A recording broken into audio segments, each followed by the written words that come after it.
18 दिसंबर 2010 शुमाली Africa के मुल्क Tunis में एक नौजवान की खुदसोजी ने अरब दुनिया में भौचाल बर्पा कर दिया, जिसके नतीजे में सारी अरब दुनिया में कायम बादशाहतें और आमरियतें सूखे पत्तों की मानद बिखरने लगीं। इस नौजवान के जिस्म को जलाती आग ने फैलते फैलते मिस्र, लिबिया, यमन, बहरैन, मराकश, लबनान और शाम को भी अपनी लपेट में ले लिया। आमर कैद कर लिए गए या कत्ल कर दिए गए। कुछ ने अवाम को आईनी हकूक का लॉलीपॉप थमा दिया। लेकिन बिलाद शाम की तकदीर कुछ ज्यादा ही दर्दनाक थी। बशार अल असद के लिए लाशें, खून, चीखें और असमतदरी हुकूमत को दवाम देने का रास्ता ठहरी। शाम में 6 साल से जारी जंग में हर उस असूल का कत्ल हुआ है जो आज तक इंसान ने बनाया था। Syrian observatory for human rights की रिपोर्ट के मुताबिक मार्च 2017 तक 4,65,000 अफराद इस जंग में कत्ल किए जा चुके हैं। 48 लाख शामी शहरी हमसाया ममालिक को हिजरत कर गए। 63 लाख लोग मुल्क के अंदर ही जान बचाने को दर बदर भटक रहे हैं। 1 करोड़ 35 लाख शामियों की जिंदगी की डोर अमदादी सामान की बरवक्त रसद से जुड़ी है। बशार अल असद की अफवाज शामी अवाम के खिलाफ chlorine gas, sarin gas, white phosphorus और बैरल बॉम्ब जैसे मोहलक हथियार इस्तेमाल कर रही हैं। 1,45,000 अफराद इस जालिम हुकूमत की कैद में हैं या लापता हैं। जुल्म का शायद ही कोई हरबा हो जो इस्तेमाल नहीं किया गया। जंगों में खवातीन तो जबरी ज्यादती का शिकार होती ही हैं। शामी फौजी नौजवान लड़कों और मर्दों को भी अपनी वहशियाना हवस का निशाना बना रहे हैं। डोनाल्ड ट्रंप ने बशार अल असद को जानवर का खिताब दे डाला है, लेकिन हम चश्मे तसव्वुर से बशार अल असद को शेक्सपियर का यह मकोला दोहराते हुए सुन सकते हैं। No beast so fierce, but knows some touch of pity, but I know none, and therefore I am no beast. आलमी अदालत इंसाफ के दरवाजे मजलूम शामियों के लिए नहीं खुल सकते कि शाम में कायम बशार अल असद की वहशी हुकूमत इस अदालत को तस्लीम नहीं करती। आज के हरफराज का सवाल है कि क्या कभी शाम के मजलूमीन को इंसाफ मिल पाएगा? अस्सलाम वालेकुम, आपको प्रोग्राम हर फिराज में खुश आमदीद कहते हैं। मैं हूं जमील फारूकी और मेरे साथ हमेशा की तरह मौजूद हैं जनाब औरिया मकबूल जान साहब।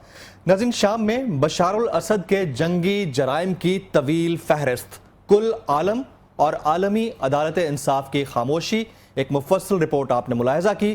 प्रोग्राम के पहले हिस्से में औरिया साहब से इसी पर बातचीत होगी। औरिया साहब, आलमी अदालत इंसाफ खामोश क्यों है? देखिए, पहली बात तो ये आलमी अदालत इंसाफ तो बात की बात है, इसलिए कि सीरिया उसका जो है शाम है वो इसका सिग्नेटरी नहीं है जी। लेकिन सबसे बड़ा मसला ये है कि कंडेमनेशन भी नहीं होती यूनाइटेड नेशंस की तरफ से। राइट।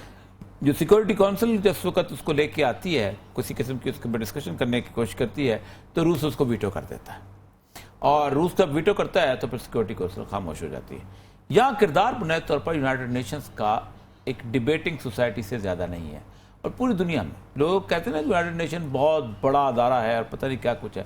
यूनाइटेड नेशन ने आज तक पूरी दुनिया में एक भी जंग नहीं रुकवाई।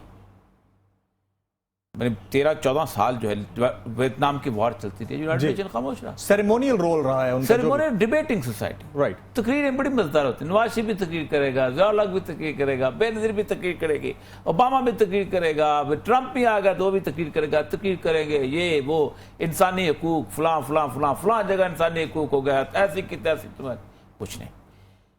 मसला ये नहीं है। मसला ये है कि आलमी, ये मैं सब न्यूयॉर्क टाइम की स्टोरी पढ़ रहा हूँ जी, बड़ी लंबी तफसील से स्टोरी की है। For Syria justice out of reach. ये कहता यह है कि आलमी अदालत इंसाफ जो है वो कब सुओ मोटो एक्शन लेगी। आप देखें मुसलमानों के मामले के अंदर जी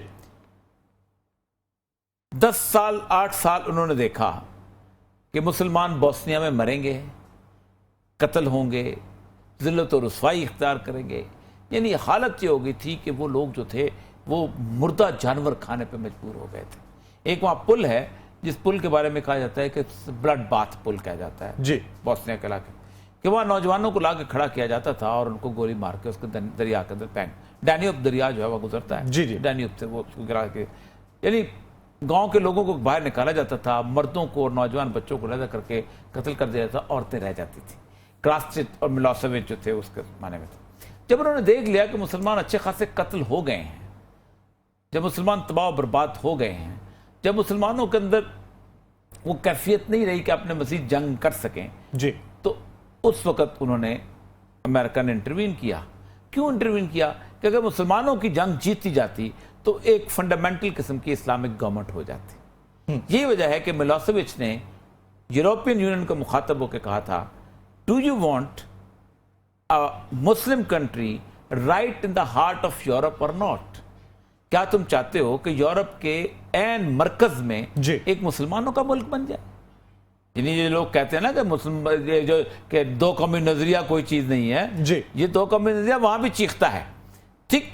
तो वहां पर उस बंदे को उन्होंने कहा कि उसको, उसकी आंखें उस पोशी होती जी। रही। हालांकि वो उनके मुखालिफ ना, रूस उसके उस वक्त जिंदा था, इस तरह का रूस तबाह बर्बाद हो चुका था। अमेरिका ने पुष्टपनाही की, फिर अमेरिकन फोर्सेज आई यूगोस्लाविया पे, उन्होंने बॉम्बिंग की और एक ऐसा मुल्क बनाया कि जिसमें ईसाई ये वो मिल मिला के, जैसे होता है ना, जैसे उन्होंने लेबनान बनाया। जी, इस वक्त लेबनान बनाने की कोशिश हुई, लेबनान चूंकि इसराइल के साथ था, बॉर्डर साथ लगता था, तो उन्होंने एक कॉन्स्टिट्यूशन ऐसा बनाया कि मैरोनेट क्रिश्चियन जो है वो उसका सदर होगा, ठीक है जी। सुन्नी मुसलमान जो है वो वजीर आजम होगा और स्पीकर जो है वो शिया होगा। ये प्री प्लान होता है सारा। जाहिर बात है, इंटरनेशनल फोर्स, ये आलमी ताकतों की बात कर रहा हूं मैं। अच्छा, यहाँ पर शाम में बशार अल असद और उनके अमायदीन आखिर करना क्या चाह रहे हैं, क्या बताना चाह रहे हैं, क्या जताना चाह रहे हैं? करना तो बहुत कुछ चाहते हैं। बशार अल असद के बारे में एक और बड़ी कहानी बड़ी कमाल की है जी। कि वो कहते ये हैं कि बशार अल असद जो है, ये गोलान हाइट्स जो हैं, ये बशार अल असद जो है वो इसराइल के लोग भी और बाकी लोग भी जो है ना, अरब दुनिया भी उसको शुरू से एक इसराइल का प्लांटेड आदमी समझते जी। हैं। वो कहते हैं कि इस वक्त ये जो 67 की वॉर थी, ये सारी सूरत हाल, तो इसमें हम सारे अरबों को, अरब लीग का जब कॉन्फ्रेंस हुई तो हमने कहा कि हम इसराइल के साथ पंगा नहीं ले सकते क्योंकि हमारी ताकत ऐसी नहीं है, और इसराइल की ताकत बहुत, मिलिट्री माइट बहुत मजबूत कर ली हुई। आप अंदाजा करें कि बशार अल असद कहते हैं कि बशार अल असद ने खामोशी के साथ पीछे हटा और वहां जाके उसने वहां अपने मुल्क चला गया और इसराइल के साथ पंगा ले दिया।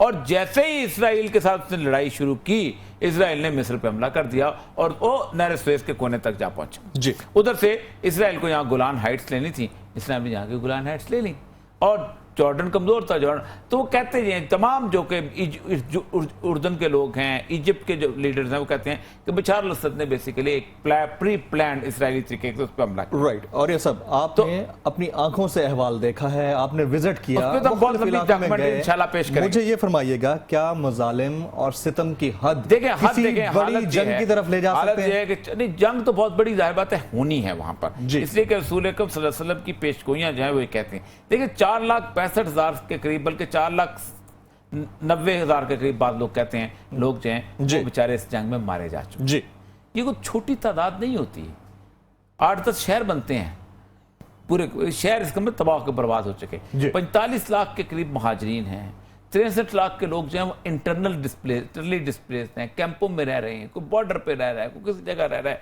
कोई एक शहर को छोड़ के दूसरे शहर पे चार। लेकिन इससे सबसे ज्यादा जो जिल्लत और रुसवाई और सबसे ज्यादा तबाही और सबसे ज्यादा जुल्म, सबसे ज्यादा बर्बरियत जी। है, वो उन लोगों की है जो इस वक्त कहते हैं कि तकरीबन 1 लाख लोग ऐसे हैं कि जो घरों से उठा लिए गए और जिनका कुछ पता नहीं है। ये उनके जेल खाना में, और उनकी जो स्टोरीज इसके अंदर से दी हैं वो ये है, वो कहता है कि एक हाथ से बांध के उनको लटकाया जाता है, उनको जो होती है ना बड़ी सी तार, मोटी सी, ये जो ऊपर से गुजरती है मोटी सी तार, जी। उस तार से उनको बीट किया जाता है और फिर उसके बाद यह है कि उनको खास तौर पे उनको कहते हैं बिजली के झटके दिए जाते हैं और ठुड्डे मारे जाते हैं। ये वो जुल्म है कि जिसके बारे में कोई बात नहीं करता। आप अंदाजा करें, ये आलमी ज़मीर नाम की जो चीज़ है, इसको तो छोड़ दें, ये मुसलमान मुल्क जो हैं इनको नजर नहीं आता, ये पाकिस्तान की हुकूमत को नजर नहीं आता, ये सऊदी अरब की हुकूमत को नजर नहीं आता, ये मिस्र की हुकूमत को नजर नहीं आता, ये इराक और ईरान की, ईरान चलो उसमें शरीक हो गया बशार अल असद के साथ। कौन कौन से ममालिक का टिल्ट है बशार अल असद की फौज के साथ? बशार अल असद के साथ तो इस वक्त ईरान है जी। और किसी ना किसी हद तक जो इराक की गवर्नमेंट भी, चूंकि ईरान की बनाई गवर्नमेंट, अमेरिका किधर है? अमेरिका और रूस जो है, ये दोनों जो हैं ये बेसिकली एक किस्म का इंटरनल मुआहिदा हुआ है। अच्छा। अब देखा, अमेरिकन प्रेसिडेंट ट्रंप कहता है कि मैं चाय पी रहा था उस वक्त और चाइनीज प्रेसिडेंट मेरे पास बैठा हुआ था, कुकी चुकी खा रहा था, केक खा रहा था जी। और उस दौरान मैंने हमले का ऑर्डर कर दिया। बशार, इसका मतलब यह है कि चाइना और रशिया ये दोनों बशार अल असद के साथ हैं और वहां बैठे बैठे ट्रंप हमला करता है। हमला एक होक ना जी। आप मेरे दोस्त और मैं कहूँ जी आपके दोस्त के घर पे मैं हमला कर रहा हूँ, तो आप कहेंगे यार क्या बात नहीं कर रहे करो, हो? हाँ, नहीं करो क्या? करो, ठीक कोई है, कोई suggestion तो इसका होगी, मतलब मशवरा है होगा। बेसिकली वो जो बशर अल असद पे हमला हुआ तो वो ऐसे ही था। जी। बशर अल असद जो है उसको लोग चाहते हैं कि ये वहां रहे जब तक उनकी मर्जी का कोई हुक्मरान वहां नहीं आ जाता, और उनकी मर्जी का बेसिकली मसला सर ये है कि ये जो पूरी पट्टी है ना उन्होंने एक साथ कर देनी है, ईरान, इराक और शाम। क्या इस पट्टी को उन्होंने इसराइल तक ले जाना है जी, और फिर इस पट्टी को उन्होंने महफूज कर देना है बाकी मुस्लिम उम्मा से। और ये सब आप तुर्की में भी गए, क्या तुर्की शाम के मामले में कोई बड़ा फैसला कर सकता मुझे है? लगता यह है कि क्योंकि देखें फतहुल्लाह गोलन वाली जो मूवमेंट हुई थी ना, जी। उसके वक्त उन्होंने तुर्की को बहुत तंग किया हुआ था, इसलिए कि उन्होंने पीके के जो है जो कुर्दों की वो तंजीम है जी। बहुत ज़्यादा हमला करे। जैसे ही उसने फतह पाई, तुर्की ने फौरन जराबलस में फौजें उतारी और वहां जाके उसने अपने बॉर्डर को सेफ कर लिया जी। और बल्कि जराबलस का इलाका भी उसको सेफ कर दिया। जराबलस में मैं देख के आऊँ, तुर्कों ने जो हॉस्पिटल बनाया है अभी कंप्लीट हो रहा था, बहुत ज़बरदस्त बन गया हुआ। और फिर तो तुर्कों ने जराबलस के अंदर एक कल्चरल सेंटर भी बनाया हुआ था, वो कल्चरल सेंटर भी देखने वाली चीज़ है। अगरचे कि सड़कें सारी तबाह बर्बाद हो चुकी हुई हैं बॉम्बिंग की वजह से, बाकी चीज़ों की वजह से, लेकिन उसके बावजूद भी किसी न किसी हद तक मामला, लेकिन असल मामला ये है कि ये भी क्या बशर अल असद जो है, क्या आलमी अदालत इंसाफ के अंदर बुलाया जा सकता है? नहीं। क्या अक़वाम मुत्तहिदा इसको कंडेम कर सकती है? नहीं। क्या पाकिस्तान से लेके मलेशिया और ब्रुनाई तक और पाकिस्तान से लेके मराकश तक ये जो 1,70,00,000 मुसलमान हैं जी, जिनको अल्लाह कुरान ने बार बार ये कहता है कि करियत ज़ालिम के अंदर जाके लोगों की मदद करो, उनको दुखों से निजात दिलाओ, उनके गर्दनों से तौक उतारो, क्या ये मुस्लिम उम्मा कुछ सोच सकती है? नहीं सोच सकती। और मुझे लगता यही है कि आज उसकी बारी है। ठीक है, मौत से किसको रुस्तगारी है, आज तुम कल हमारी बारी है, वाह। या आज हम कल तुम्हारी बारी है। किसी के ऊपर भी वक्त आ सकता है। नाज़रीन, यहाँ वक्त हुआ एक वक्फे का। वक्फे के बाद जब वापस आएंगे तो हम बात करेंगे कश्मीर की। कश्मीर में बढ़ते हुए मजालिम, भारत की पाकिस्तान से नफरत और इसका शख्साना। एक वक्फे के बाद।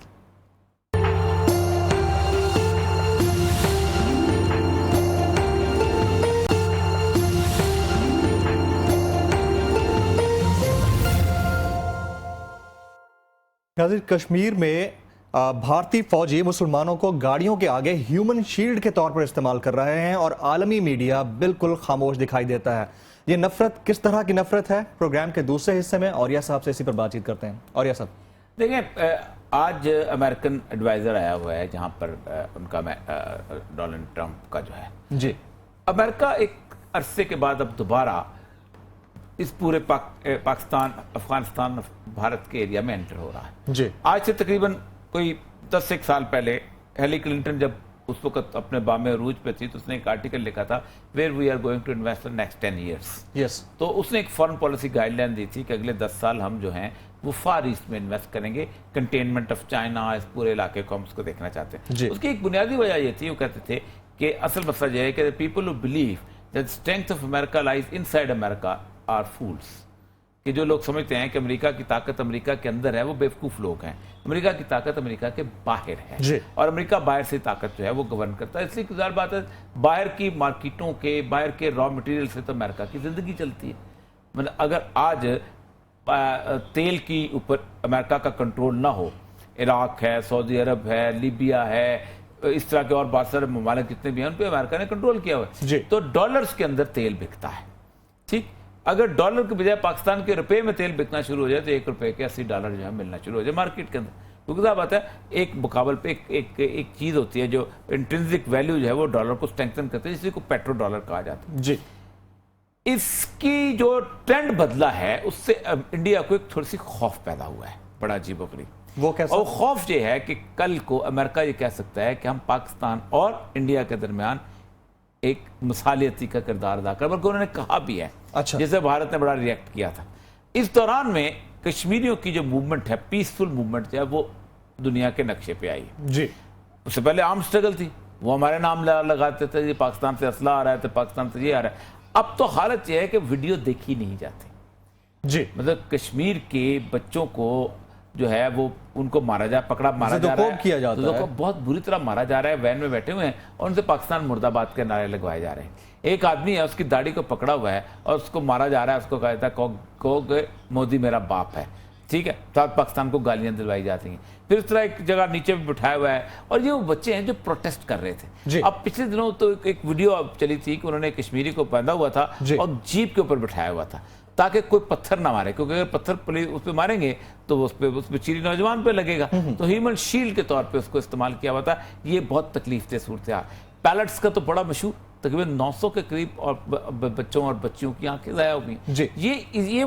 ये नफरत क्या सिर्फ पाकिस्तानियों के खिलाफ है, कश्मीर में मौजूद पाकिस्तानियों के खिलाफ है, या मुसलमानों के खिलाफ है? देखें, अब कोई माने या ना माने, जी, भारत के अंदर रहने वाले मुसलमानों को वो मुसलमान नहीं पाकिस्तानी समझते हैं, वरना वो इस्लाम को गाली निकलवाते हैं। बिल्कुल, वो तो पाकिस्तान को गाली निकलवाते हैं। जी, खा वो पकड़े उनको वहां पर अयोध्या के पास पकड़े, खा वो पकड़े बनारस में, खा वो पकड़े अहमदाबाद में, खा वो पकड़े किसी और जगह, वो उनको बेसिकली आके कहते हैं कि तुम पाकिस्तान को गाली दो, और वो पाकिस्तान को गाली देते हैं बेचारे, क्योंकि पाकिस्तान बुनियादी तौर पे इस पूरे इलाके के अंदर मुसलमानों का एक सिंबॉलिक मुल्क बन चुका हुआ है कि ये वो मुल्क है कि जो बुनियादी तौर पर जिसने ये तय किया था पहले दिन से कि हम अल्लाह के नाम पर और एक मजहब के नाम पर लेते हैं। इसीलिए वो उसको पाकिस्तान को अपना अजली और अब्दी नजरिया है, दो कौमी नजरिया है, सबको पता है। उसकी बेसिस है ना, उसकी बेसिस में हमारे यहाँ एक बहुत लंबी तारीख है। उस तारीख को पाकिस्तान का यूथ अब नहीं जानता, लेकिन अब जानना शुरू हो गया। अब जो लोग कहते थे ना ये इकोनॉमिक रीजन है, कल भी नजम सेठी साहब लगे हुए थे, ये जी मुसलमानों के माशी और सियासी हकूक के लिए, ओ भाई वो मारे जा रहे हैं, उनको कत्ल किया जा रहा है, उनको आग लगाई जा रही है, उनके मुंह से जरा सी गोश्त की बू आ जाए तो उनको पकड़ के पत्थर मार मार के मारा जा रहा है। ये माशी हकूक है, ये सियासी हकूक है, ये तो इंसानी हकूक का मसला बन चुका हुआ है। और इंसानी हकूक का मसला मजहब की बुनियाद पे बना है। किसी और के मुंह को क्यों नहीं सूंघते तुमसे गोश्त की बू आती है, और किसी और की कमीज उतार के क्यों नहीं देखते कि तुम्हारे खतने हुए कि नहीं हुए, और उसको कत्ल कर देते हैं। और ये सब इंसानी हुकूक का ये मामला आज से नहीं है, एक अरसा है, अच्छा, एक तारीख ये हमारा तारीख, क्या ये मसला कभी हल हो पाएगा? लाहौर स्टेशन से लेके आप पिंडी चले जाते, आप कलकत्ता चले जाते, आप दिल्ली चले जाते, दोनों जगह पे, दोनों हर स्टेशन पे दो पानी होते थे, एक हिंदू पानी होता था और एक मुस्लिम पानी होता था। इसलिए नहीं कि मुसलमान हिंदू का पानी, हिंदू मुसलमान के हाथ का पानी नहीं पीना चाहता था।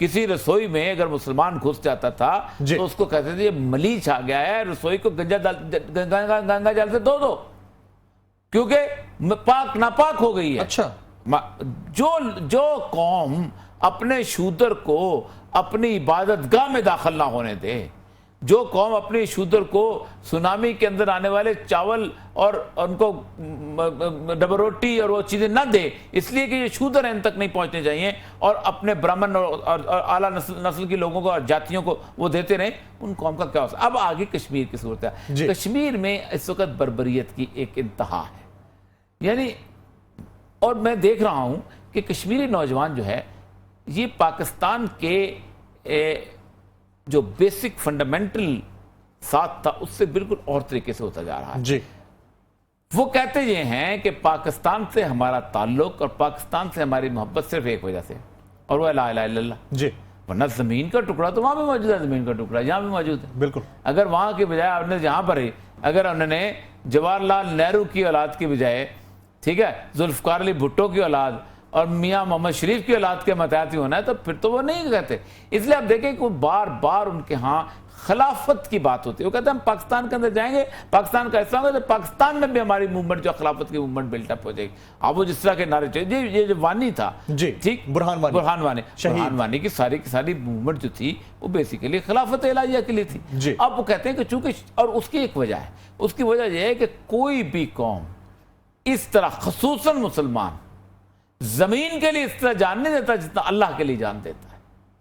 ठीक, और देखिए ना, आज भी आप पाकिस्तान की फौज, हमें कहते हैं ना जहाद के सिलेबस आप निकाल दो और जहाद को अब मज़ामीन से निकाल दो। आज भी अगर पाकिस्तान की फौज तराना वही गाती है कि हो गए शहादत का जाम पी कर तुम तो रसूल पाक ने बाहों में ले लिया में लिया होगा, होगा। अली तुम्हारी शुजात पे झूमते होंगे, हुसैन पाक ने इरशाद ये किया होगा। वहां ये आप नहीं लिख सकते कि जाम पीकर शहादत के जाम पीकर तुम, तो अयूब खान ने बाहों में ले लिया होगा, तो या खान तुम्हारी शुजात पे झूमते होंगे, और परवेज मुशर्रफ तो भी गया ही नहीं, तो मतलब और भी एक दो लगा लें, ठीक है, वो तुमने इरशाद ये किया होगा। कोई नहीं इस मजले में जाएगा, उनको एक मोटिवेशन चाहिए होती है, और मुसलमान की मोटिवेशन रजा इलाही का हसूल और शहादत का हसूल होता है। इसीलिए वहां पर भी ये नारा बड़ा पॉपुलर हो रहा है, और आप देखें वो किस तरह वो निकलते हैं। और पाकिस्तान से हमारा मसला ये है कि हम उस जिसे कहते हैं जद्दोजहद को कौमी जद्दोजहद के तौर पे लेते हैं। ऐसा नहीं है। कौमी जद्दोजहद की सूरत हाल होती तो वहां तो 20 करोड़ मुसलमान मौजूद हैं जी। बनारस में 30-35% है, वहां से कश्मीर बस मेजॉरिटी प्रोविंस के तौर पे पाकिस्तान से इसलिए मिलना चाहता है। एक तो पाकिस्तान जो है वो इलाकाई तौर पे उनके साथ है, और दूसरा पाकिस्तान एक मुसलमान और इस्लाम के नाम पर बना हुआ मुल्क है। भारत कश्मीर में मजालिम ढाकर आलमी दुनिया पर या पाकिस्तान पर साबित क्या करना चाहता है? क्या साबित करना चाहता है? देखें, मुझे तो बहुत क्राइसिस लग रहा है, और मुझे ये क्राइसिस आगे मजीद बढ़ता हुआ दिखाई देता है। मुझे एक इंट्यूशन है, मैं बयान करता जाता हूं जी, कि ये जो पनामा लीक्स का जो आगे आना है फैसला, बस ये 4-20 20 तारीख, चौथा महीना। नहीं, हाँ, ये आप उलट ना करें वरना 420 हो जाएगा। नहीं, 4/20। अच्छा, ये जो फैसला आ रहा है, इस फैसले के अंदर अगर पाकिस्तान में कोई क्राइसिस बिल्ड करने की कोशिश की गई तो मुझे लगता यह है कि वो ताले आजमाई सूरत हाल में हिंदुस्तान जो है, भारत जो है, पाकिस्तान पे कोई ना कोई फौजी एक्शन के चक्कर में ना पड़ जाए। अच्छा, क्योंकि उनकी तैयारियां तो काफी अरसे से जी, सबको पता है, और वो सर धमकी भी देते हैं।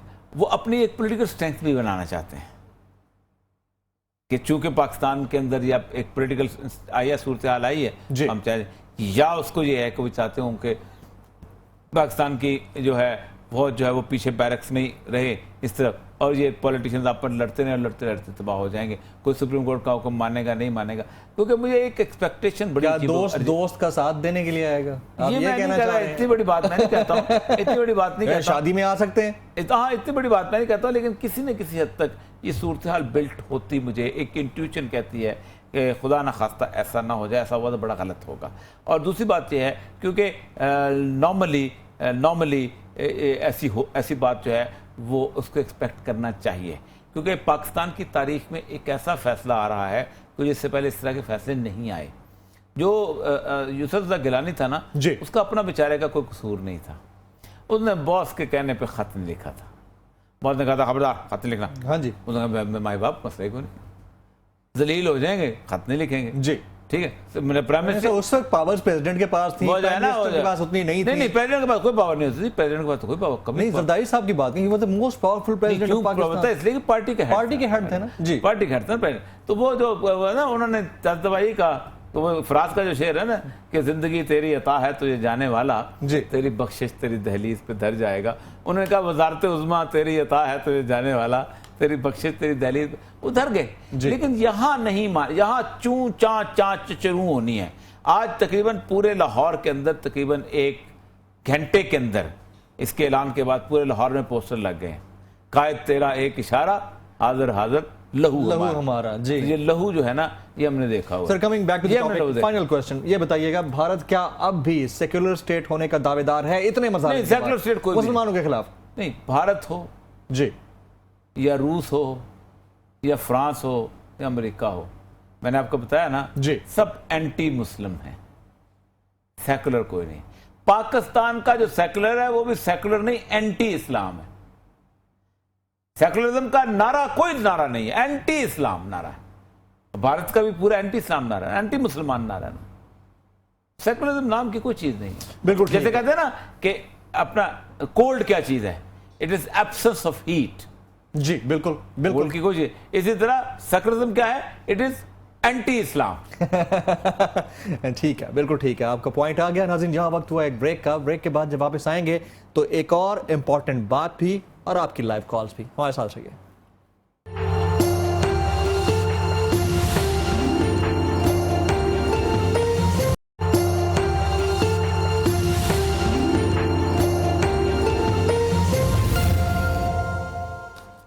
जनाब, प्रोग्राम के तीसरे हिस्से में आपकी लाइव कॉल ली जाती हैं। अगर आप कॉल करना चाह रहे हैं तो हमारे नंबर स्क्रीन पर फ्लैश कर रहे हैं। आज के मौजू पर ही बात कीजिएगा। पहला मौजू हमारा शाम के हवाले से था और दूसरा मौजू हमारा कश्मीर के हवाले से था। प्रोग्राम के तीसरे हिस्से में हम बात कर रहे हैं एक ऐसे साहब की जिन्होंने तज्जिया किया है, और तज्जिए का अंदाज उनका क्या था। मैं बात कर रहा हूँ मेहदी हसन साहब की। पैमरा से आप वाबस्ता हैं, क्या तज्जिया किया उन्होंने? एक क्लिप है, वो जरा देख लीजिए, उसके बाद डिस्कशन को आगे बढ़ाते हैं। जिस नफ्सियाती जंग की जरूरत है, जिसमें मीडिया इन्वॉल्व हो, जिसमें पॉलिटिकल पार्टीज इन्वॉल्व हो, जिसमें टीचर्स इन्वॉल्व हों, एजुकेशनल इंस्टीट्यूशंस में लोगों को बताया जाए, वो काम नहीं हो रहा।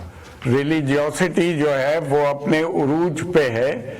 यहाँ तमाम सड़कों के नाम मजहब पे हैं, दरख्तों पे अल्लाह ताला के 99 नाम लिखते हैं, सड़कों पे ट्रैफिक की हिदायत की बजाय मजहबी नारे लिखे होते हैं। ये तमाम चीजें ऐसी हैं जिन्होंने एक माहौल ऐसा बना दिया है कि जिसमें शिद्दत पसंदी जो है उसको पसंद किया जाने लगा। जनाब मेहदी हसन साहब शिद्दत पसंदी के जो मुज़मिरात हैं वो बयान कर रहे हैं, और जो उन्होंने बयान किए हैं वो आपके सामने हैं। औरिया साहब से जानते हैं, औरिया साहब क्या वाकई यही वजूहात है शिद्दत पसंदी की? दो बुजुर्ग हैं, मैं क्या कह सकता हूं।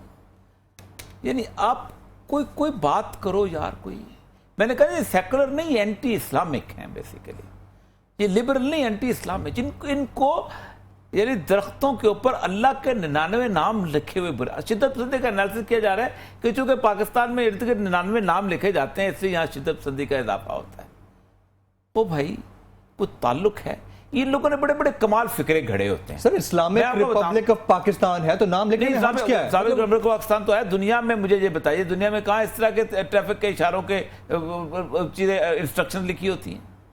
सिग्नल वहां भी टूटते हैं। सिग्नल नहीं, वो तो वैसे बात बता। पहली बात तो ये है, इन्होंने बड़े कमाल इनके रिटोरिक हैं, और मुझे बड़ी हैरत होती है। इतने 90 साल की इनकी उम्रें हो गई हुई हैं और आज तक दिल से इस्लाम की दुश्मनी नहीं जाती। आप खुद देखें जी कि वो जी जिस वक्त बगदाद हलाकू ने हमला किया था तो मुसलमान इस बात पे लड़ रहे थे कि कवा हलाल है कह रहा है। भाई इसका क्या ताल्लुक है जंग के साथ? ये तो ऐसे ही है कि जब इंडिया ने हमला किया था तो फैज और गालिब जो हैं वो अपना जोश जो है वो बैठे हुए टी हाउस में लड़ रहे थे कि तोता तोए से होता है या तेजे से लड़ते थे। नहीं लड़ते थे। इतनी बड़ी बहसें होती जी जी बिल्कुल। यानी ऐसा मुसलमानों को जलील करने का। अब ये एक इंसिडेंट हो गया है, जैसा भी हुआ है, पाकिस्तान में भी होते हैं, सब दुनिया पूरी में होते हैं सब कुछ। लेकिन मसला सारा ये है कि यार आप लोगों की वजह से लोग मुतरफर होते हैं, ये फिक्रे बोलते हैं तो शिद्दत पसंदी, इस तरह के फिक्रे लोगों को आगे बढ़ाते हैं शिद्दत पसंदी की तरफ। मैंने कहा कि यार तमस्खड़ उड़ाना बंद करो जी। पाकिस्तान नहीं, दुनिया पूरी में शिद्दत पसंदी उस वक्त आती है जब आप किसी के नजरिए का तमस्खड़ उड़ाते हो, जब आप किसी की मोहतरम शख्सियत का तमस्खुर उड़ाते हो। कितने मजे से तमस्खुर उड़ाया जा रहा है कि जी 99 नाम लिखे होते हैं और रिलीजियस नारे लिखे होते हैं। वो भाई अल्लाह का नाम लोगों के दिलों में लिखा हुआ है, तुम क्या बात करते हो? किस किस को रोके? और कौन है, कौन सा दीवार है, कौन सा घर है जिसपे नहीं? बेटा जब मरने लगता है ना इंसानों का जी, तो तस्मीयां पढ़ रहे होते हैं और कहते हैं यार तो मजार की मिट्टी ले आओ। उस वक्त कोई कहे ना कि यार तुम ये क्या, उस वक्त अपनी कुरान खोला हुआ को माई बैठी हो ना, बेटा मर रहा हो जी, तो उसको कहे ना बंद करो ये कुरान, इससे क्या फायदा होता है? मैं देखूं कौन कहता है। कमाल की बात। राइट। लाइव कॉल्स हम लेना शुरू कर रहे हैं। पहले कॉलर को शामिल गुफ्तगू करते हैं। अस्सलाम वालेकुम जी, कौन कहां से? वालेकुम सलाम, मेरा नाम राशिद मंजूर है। जी राशिद साहब क्या कहना चाहेंगे? और सर अस्सलाम वालेकुम जी। सर मैंने I will try to concise. मेरे दो पार्ट हैं सवाल के। कल भी आपका प्रोग्राम था, अर्दगान के बारे में आपने एक बड़ा पॉजिटिव व्यू दिया जो उनके रेफरेंडम हुए हैं, और भी क्वार्टर से यह बात आ रही है कि वो मुसलमानों की रिप्रेजेंटेशन से आपने भी कहा। सर मैं थोड़ा स्केप्टिकल और आपकी जरा इसमें से रहनुमाई चाहता हूँ, क्लैरिटी चाहता हूँ। ये सारा जो मामला है इन रिसेंट जो पास में आपने देखा होगा कि अर्दगान पहले उस कैंप में थे जो कि सो कॉल्ड अमेरिकन कैंप था, जहां वो बशार के केस बड़े वोकल रहे, ठीक है आपको। फिर जब वो जहाज लेने वाला वाकया हुआ तो प्यूटन ने इनके बारे में बड़े बड़े ओपन बयान दिए, जिसमें यहाँ तक कहा कि मुझे पता है कि इनके बेटे जो हैं बड़े, और ये बड़ी पब्लिक में रिपोर्ट्स आई हैं कि आपका क्वेश्चन जनाब, क्वेश्चन पे आइएगा प्लीज। मैं क्वेश्चन से मेरा यही है कि उनका जो रोल थोड़ा सा ये डिब्यूज है, तो उस हवाले से और जब ये coup की अटेम्प्ट हुई तो बाद में ये रशियन कैंप में आ गए, तो थोड़ी क्लैरिटी कीजिएगा। और पहली बात जी कनेक्टिंग सवाल है जी, ये तो मुझे समझ में आता है कि कतर और सऊदी अरेबिया का role against Bashar because of the शिया सुन्नी फैक्टर, लेकिन मुझे ये समझ में नहीं आता कि अर्दगान को का क्या रोल है, why he so against the बशार government, जबकि हाफिज पॉइंट टेकन, आपका पॉइंट आ गया, आपका पॉइंट आ गया। पहली बात तो ये है कि अर्दगान जो है ये जिस वक्त नजमुद्दीन अरबकान के साथ था, तो एक बड़ी मशहूर इनकी आपस में अलहदगी की दास्तान पाई जाती है जी। उसने कहा कि इस तरह जब अगर हम अपने नाम इस्लामी रखेंगे तो हमें जिंदा नहीं रहने देंगे। तो नजमुद्दीन अरबकान बूढ़ा आदमी था, उसने कहा कि तुम मेरे खिलाफ पार्टी में चले जाओ और कहो कि ये ठीक है, हम और तरीके से आते हैं, थोड़ा सा आहिस्ता आहिस्ता तब्दील कर। पूरी कहानी सुनाई है नजमुद्दीन अरबकान ने वहाँ जी, उसने अर्दगान अभी मैं रिसेंटली कराची की तरक्की की मैं गया हुआ था उस वक्त, तो उन्होंने कहा कि हमें फिर रास्ता तलाश करना पड़ेगा आहिस्ता आहिस्ता, वरना तो हम पे हमलावर हो जाएंगे जी। ठीक।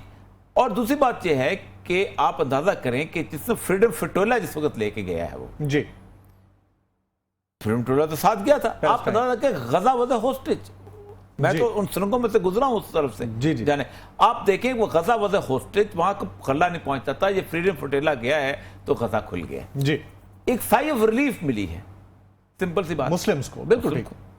दूसरी बात यह है कि इन्होंने अजीबोगरीब सवाल किया है कि बशारत के खिलाफ नहीं है, वो तो बुनियादी तौर पर मुसलमान जो वहां पर मर रहे हैं उनको उसको क्या जरूरत है 45 लाख लोगों को पनाह देने की, उसको क्या जरूरत है वो जाके बर्मा में जाके खड़ा हो जाता है, बर्मा में बॉर्डर लगता है उसका, सोमालिया में जाके पहुंचा, सोमालिया में बॉर्डर लगता है उसका। भैया आपके घर के सामने ब्रुटलिटी हो रही है, आपके घर के सामने लोग कत्ल हो रहे हैं, आप महाजर जो हैं निकल के तरक्की आ रहे हैं और कोई रास्ता नहीं है, किधर जाएं बेचारे? लेबनान में जाएं, हिजबुल्लाह बैठी हुई है वो मारती है जी, इधर जाएं इराक में बैठे हो वो दूसरी फोर्सेस बैठी हैं वो मारते हैं, और शाम का रास्ता बताओ, गोलान हाइट क्रॉस करके इसराइल पहुंच जाएं। बिल्कुल ठीक। अजीबोगरीब सवाल, डूबियस किरदार हो गया। ओ भाई तुम पाकिस्तान में कितना डूबियस, पाकिस्तान का डूबियस किरदार बता दो। फाइन, बिल्कुल सही, बिल्कुल सही। एक और कॉलर को शामिल करते हैं। अस्सलाम वालेकुम जी, कौन कहां से? जी अस्सलाम वालेकुम, मैं अब्दुल सबूर बात कर रहा हूँ पेशावर से। जी सबूर साहब, क्या कहना चाहेंगे? जी ये कहना चाहूंगा जी, औरिया मकबूल जान साहब का बहुत बड़ा फैन हूँ और उनका बहुत बड़ा फॉलोअर भी हूँ। थोड़ा सा इनको पॉजिटिव क्रिटिसिज्म भी कबूल करना चाहिए। जी बिस्मिल्लाह जी कीजिए। बड़ी जी कल आपने जी अर्ज किया था कि तुर्की ने शामी जो मुहाजिरीन है उनको सपोर्ट कर रहे हैं और इस तरह पाकिस्तान में कभी भी हमने इस तरह अफगानियों को कबूल नहीं किया। पाकिस्तान जी 30 सालों से उनको कबूल कर रहा है, आज भी कर रहा है। आप कह रहे हैं कि उनकी फ्री एजुकेशन है, पाकिस्तान में भी फ्री एजुकेशन उनको मिल रही है। आप आ जाएं एडवर्ड्स कॉलेज में पेशावर में, आप आ जाएं पेशावर यूनिवर्सिटी में, फ्री एजुकेशन मिल रही है। उनका अपना करिकुलम उनको पढ़ाया जाता है, उनके जितने भी हॉस्पिटल में उनका इलाज डिस्काउंटेड होगा या फ्री होगा जो भी है, ये सब कुछ दिया जा रहा है पाकिस्तान में। तो ये आपका कहना ठीक है, टर्की तो सपोर्ट कर रहा है, लेकिन पाकिस्तान ने भी 30 साल तक सपोर्ट किया है। वो मैं देखूंगा कि जब टर्की पे 30 साल गुजरते हैं तो उनकी क्या हालत होगी। आई एम ग्रेटफुल, लेकिन बड़ी तकलीफ सी बात यह है कि मैंने महाजरीन कैंपों को बड़े करीब से देखा हुआ जी। मैं पशीन में डिप्टी कमिश्नर रहा हूं, मैं चमन में असिस्टेंट कमिश्नर रहा हूं जी, मैं चागी में डिप्टी कमिश्नर रहा हूं। जायदाद नहीं खरीद सकता था अफगान महाजर, जहां जायदाद नहीं, ये कहते हैं खरीदी हुई है। वो कैसे खरीदी हुई है? यहाँ के लोगों ने मिलके उनको आपस में रिश्तेदारियां की और उस तरीके से खरीदी। अच्छा, जिस वक्त नया नया अफगान महाजर यहाँ आया था ना, तो SHO जो थे ना उनको पकड़ते थे, उनको बंद कर देते थे, और उन बेचारों को अफगानिस्तान में ये पता था ये तो जेल पता चले जाए तो फिर जब हुकूमत बदलते तो इतना पैसा बनाया है जिसके हिसाब ही नहीं। अफगान एडमिनिस्ट्रेटर जो थे उन्होंने मेरे सामने कमिश्नर एडवर्ड वो कमाल के, कॉल आ गई, मैं कॉल लेने पर क्लोजिंग कर जी। एक और कॉल। अस्सलाम वालेकुम जी, कॉलर नहीं है, बस फाइनल कमेंट। अच्छा, ये उन्होंने कहा एडवर्ड कॉल किसी यूनिवर्सिटी में अफगान, पाकिस्तान की किसी यूनिवर्सिटी में बहसियत अफगान दाखिला लेने की सूरत हाल है। आप उठा लीजिए 1979 की से लेके अब तक, बलोचिस्तान से लेके हर दीवार के ऊपर अफगान भगोड़ा नहीं लिखा गया। क्या वली खान ने उस वक्त नहीं कहा था कि ये कौन आ गए हैं, हमको इनको निकालो? क्या बादशाह खान ने नहीं कहा था? क्या इसी महमूद खान चिकसी ने नहीं कहा था? हमने उनको, मैं वो फिजा देख के आऊं, फिजा बिल्कुल और तरह की है जी। और फिर दूसरी बात यह है कि जिस तरह वो रहे हैं, अगरचे को पाक यानी दालबंदीन से उठा के लेके आए, अब सारे का सारा पूरा इलाका उज़्बक बेचारे, ये जो अफगान महाजन थे, ये खेतों में इन्होंने यानी हाथों से पंप लगा के इन्होंने वहां पर खेत आबाद किए जी। कौन सी मजदूरी है जो उन्होंने यहां नहीं की, वहां भी है। लेकिन मैं सिर्फ ये कह रहा हूं, एक विलिंगनेस पहले दिन से 79 में मैं बलूचिस्तान यूनिवर्सिटी में, जब पहला दिसंबर में था, मैं बलूचिस्तान यूनिवर्सिटी में था जी। 79 में कंधारी रा रवानदी, कंधारियान रा रवानदी, ठीक थी। दा कोयटा कंधार सवेदी, ये कोयटा तब कंधारी बन गया है, मतलब भी दस दो। नहीं, ये कंधारी बन गया है, कंधारी आ रहे हैं, फलां आ रहा है, ये आ रहा है, बोझ हैं। आप अखबारें उठा गए, आप टर्की के अखबारें उठा लें, आप राइट, कुछ भी नहीं, राइट, तो ये फर्क है, पॉइंट फर्क मानना चाहिए सर। पॉइंट आ गया। नज़ीन, प्रोग्राम के बाद खत्म हुआ। अगर आप फीडबैक देना चाहें तो फेसबुक और ट्विटर पर हमें ज्वाइन कर सकते हैं। आज के इस प्रोग्राम से जमील फारूकी और औरिया मकबूल जान को इजाजत दीजिएगा।